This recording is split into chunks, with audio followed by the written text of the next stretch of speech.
What's up? It's your boy Eric the Barbaric coming at you with a quick intro video on what Olympus is. And also, we're going to dive into what staking does and bonding and how you can earn interest yields through staking rewards with Olympus. So, there's a variety of different ways to earn.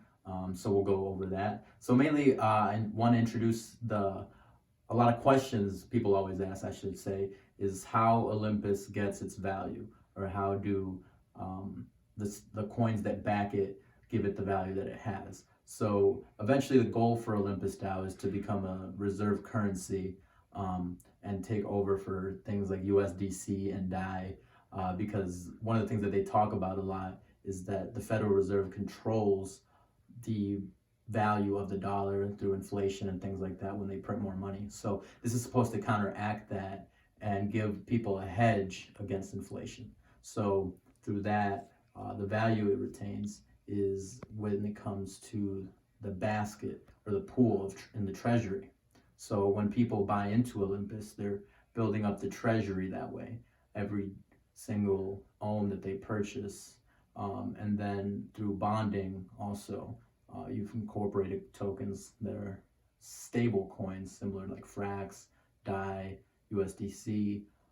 These currencies, stable coins, are pegged 1-to-1 to the dollar. So when you import this liquidity into the pools, that's what funds the treasury. So through that, that's what gives ohm its value. So ohm is always backed at least by one DAI or $1, but plus premium. So the premium is determined by the market value. So once price fluctuations happens, that's based on supply and demand of the currency. So when people buy more ohm, it increases the supply and more tokens are minted. If the volume falls, then tokens are burned. So that counteracts with inflation. So how we get rewarded now, when we take our tokens and put them into the staking mechanism for ohm, you would go in, and at the current rate right now, at the date of this video, it's about 6,800% APY. So assuming you buy $1,000 of ohm today, and the APY stays roughly around 6,800.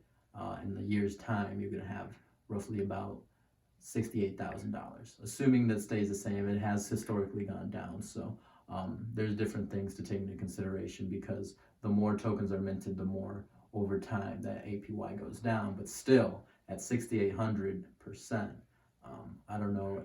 No banks handing out that kind of APY. So when we talk about the rewards, that's how staking helps you get those high interest yields. And that's considered 3-3 in Olympus's game theory.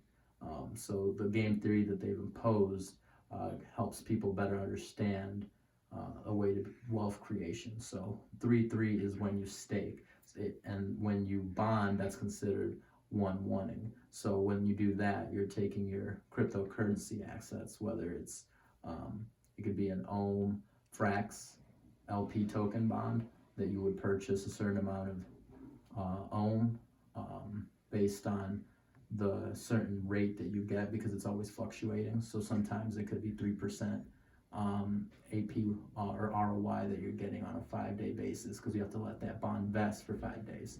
So when you supply the bond protocol with, whether it's Frax, ohm, or Frax, or one of the other bonds that you could choose from, all of them have various different rates. So when you take that into consideration, you want to have it a positive yield as opposed to just staking, right?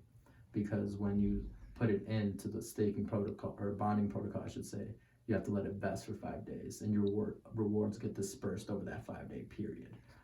That's how it currently works, but in the new V2, that's something for a different video, but they have actually changed and updated that feature. But if you want to come back and stay tuned for that video, when I explain how V2 is going to work and how that functions in the next one. So stay tuned.